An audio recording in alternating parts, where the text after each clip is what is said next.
mbahaye ikaze kuri mwe mwese muneza amatwi muri aka kanya. Iyi ni Igicu TV Nation. Iyi ni YouTube channel mumaze kumenyera ko inyuzwaho amakuru menshi agiye atandukanye. Muri aya makuru dusangamo ibyegeranyo cyangwa se de commentaire zigaruka ku bantu baba barakoze ibikorwa by'indashyikirwa cyangwa se barabaye ibyamamare kuri isi ya rurema. Mu yandi magambo ni ukuvuga abastari. Uyu munsi tugiye guhana ku mugabo wabiciye bigacika, aho yabaye umukinnyi mu gihugu cy'Ubwongereza, mu Bufaransa ndetse n'ahandi henshi ku isi. Nta wundi bamwita N'Golo Kante. Ikiganiro cy'umunsi mwagiteguriwe kandi mugiye kugezwaho nanjye MSAP. N'Golo Kante uvuye ku bihugu by'abanyamali, avuye mu mujyi wa Paris, igihugu cy'Ubufaransa. Nubwo wari watekereza ko utuye muri Paris babayeho neza bitewe n'iterambere ry'uyu mujyi y'iki gihugu cy'Ubufaransa, kuri N'Golo Kante we siko byagenze, kuko yavukiye kandi anakurira mu buzima bushaririye. N'Golo Kante n'umuryango we bari batunzwe n'amafaranga bakoraga mu gukusanya imyanda. Aka kazi yagafatanyaga na se waje kwitaba Imana afite imyaka 11 y'amavuko. Ubuzima burushaho kumubihira no kumwongera inshingano zo gusigara ari we utunze umuryango we warimo nyina n'abavandimwe be 4. N'Golo Kante avuka kandi yahawe amazina N'Golo Kante. Izina Kante rikomoka ku rurimi rw'Ikibambara rukoreshwa cyane n'abari hagati ya miliyoni 30 na 40 igice cy'Afurika y'Uburengerazuba nka Burkina Faso, Senegal, Guinea Bissau, Guinea, Liberia, Ivory Coast na Gambia. Amafaranga atunga umuryango barayabonaga bakaba we n'abarumuna be. Yaje kuba bibi, ariko nyuma ubwo se yitabaga Imana, N'Golo Kante abipfubye afite imyaka 11 gusa y'amavuko. N'urupfu rwa se wasigaranye inshingano zo kwita kuri barumuna be yunganira nyina. Icyo gihe binavugwa ko ari we yatangiriye kugira inshingano zigoye, cyane gutekereza ku cyari guhindura ubuzima bwe ndetse n'ubw'umuryango we muri rusange. Byaragahinda gusa kuri N'Golo Kante. Nyuma y'uko ikipe y'igihugu y'Ubufaransa twari igikombe cy'isi mwaka wa 1998, abenshi murabyibuka, atangiye kugira icyizere kuko ikipe yarimo abimukira benshi nkawe bari baraturutse ku mugabane wa Afurika. Byamuteye kugira ishaka, yumva nawe agize ikinyotera cyo kuba umukinnyi mwiza bitewe n'abimukira bari bakina muri ikipe y'igihugu y'Ubufaransa. N'Golo Kante atangiye kugira icyizere imyaka 8, agana ikipe y'abana yari iri mu gace yavukiyemo, atangira kwikinira ndetse abwira abantu ko nawe ashaka gutwara igikombe cy'isi ari kumwe mu Bufaransa. Ibintu byatinze n'imyaka 20 bigezeho n'Ubufaransa gutwarana igikombe cy'isi, ubwo bashyirwa mu biro by'umukuru w'igihugu Jean-Pierre na Perezida Macron w'Ubufaransa maze kwegukana igikombe cy'isi cyabereye mu gihugu cy'Uburusiya, aho babigezeho batsinze ikipe y'igihugu ya Croatia 4-2. Abenshi murabyibuka, ntabwo ari kera cyane, batsinze Croatia 4-2 yegukana igikombe cy'isi. Batyo agenzi be bamukoreye indirimbo bati ni gufi ni mwiza, bashaka guhagarika Lionel Messi, il est petit, il est gentil, il est beau Leo Messi. Kuba umukinnyi mwiza ntabwo bije mu minsi ya none, kuko yahoze ari umukinnyi mwiza ikipe yose yabanje gukinamo nka Paul nyine, kandi none yatewe n'iki ngo atinde kumenyekana.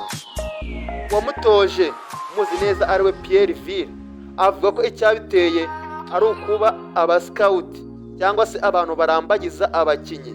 Abascout babandi bagenda bagashaka umukinnyi babona ukina neza bakamuzana mu ikipe runaka. Abascout ntabwo bamukundaga kubera ingano ye, dore ko ngo babonaga nta gihagarara afite, bityo bakabona batamwizera ku mwanya akinaho uba usaba ibigango no guhanganye mu kibuga. Ikindi uko babonaga adakunze kuvuga, ndetse byanategurwa n'uko we ateraga umupira nk'abandi bana bashaka gukina biharira kugira ngo bigaragaze. Magambo make yari afite cyane kandi nihariraga umupira wenyine mu kibuga gakine wenyine. Ariko nanone cyuzaba cyo naho kijya, kera kaba yabengutswe n'ikipe ya Leicester City yo mu Bwongereza, yendaga mu cyiciro cya kabiri mu 2014. ibyo murabyibuka. Ageze muri ikipe yari atangiye kubona ko ubuzima bwe bushobora guhinduka ndetse agahindura n'ubuzima bwe ndetse n'ubw'umuryango we bukarushaho kuba bwiza. Akihagera ubuzima bwaramugoye kuko amakipe yakinagamo yari atuye hafi y'ahaberaga imyitozo, yari akina mu Bufaransa, bityo akajya ku myitozo n'amaguru. Ageze mu mujyi wa Leicester City yabonye inzu kure y'ikibuga cy'imyitozo, atangiye kugerageza kugenda n'amaguru aho yazindukaga akajya ku myitozo n'amaguru. Rimwe na rimwe bikamusaba kugenda yiruka udakererwa. Nyuma ariko yaje kubona bizamugora, ahitamo kugura imodoka. Mu gihe abandi basitari cyangwa se ibyamamare bagura imodoka zihenze, bahisemo kwigurira imodoka ya minibus kugira ngo ajye ayikoresha, ariko anayikoresha mu gutwara umuryango we igihe bibaye ngombwa. N'Golo Kante ari muri Leicester City yamenyekanye cyane, yifashije kuzamuka mu cyiciro cya mbere, ihita atwara igikombe cya shampiyona sezo ya 2015-2016 nyuma y'imyaka isaga 100. Yari ibyishimo kuri Leicester City ndetse na N'Golo Kante. Amaze kwegukana igikombe yegeje muri Chelsea, naho ahita atwara igikombe cya shampiyona 2016-2017. Chelsea ikomeje kwigiramo ibihe byiza, atwara n'ibindi bikombe birimo FA Cup, Europa League ndetse n'igikombe cya Champions League. Nyuma yo gutwara Champions League batsinze ikipe ya Man City, ariko murabyibuka bayitsinze igitego 1-0. Ashimangiye ko ashimishijwe no kongera kwandika amateka, ariko avuga ko inzu bayikesha gukorera hamwe, bityo akabishima n'ibyo bagenzi be bakoze. N'Golo Kante kandi azwiho kudakunda imodoka zihenze. Uyu mukinyi wahembwaga amafaranga agera ku bihumbi 290 by'amayero ku cyumweru, dore ko ari mu bahembwaga amafaranga menshi muri Chelsea, ni ukuvuga miliyoni 300 z'amanyarwanda n'akayabo ku cyumweru. Yigendera mu modoka mu bwoko bwa minibus, ngo nayo yayiguze ari ukubura uko agira, kuko byamugoraga kugera mu myitozo, ubundi ngo yakwiye kujya agenda n'amaguru. Yego umusore ushimishije. Abandi basitari bagira abakunzi b'abakobwa cyangwa abagore, ariko we nta mugore arashaka ndetse nta n'umukunzi agira. Nubwo abakobwa benshi bamukunda kubera ubunyangamugayo no kumubonamo umuntu waba indahemuka. Ku myaka 30 y'amavuko, igihe ntabwo kiragera, yahisemo umutima w'umwuga w'ukina ruhago no kwita umuryango we ukarushaho kuba neza. Kandi nanone N'Golo Kante kurekura amafaranga biri mu bintu bimugora. Uyu mukinnyi ubarirwa amafaranga agera kuri miliyoni 30 z'amapawundi, ni ukuvuga asaga miliyari 30 z'amanyarwanda, no kwishira ibiryo muri resitora abyishura agononwa. Niba uri umufana we, iyi nkuru se wigeze uyimenya? David Luiz na Willian bakinanaga muri Chelsea, bari bafite resitora mu mujyi wa Londres. Iyi resitora yageraga igihe ikanyuzamo ikagera gutya igatanga ibiryo by'ubuntu ku bantu bayijyagamo.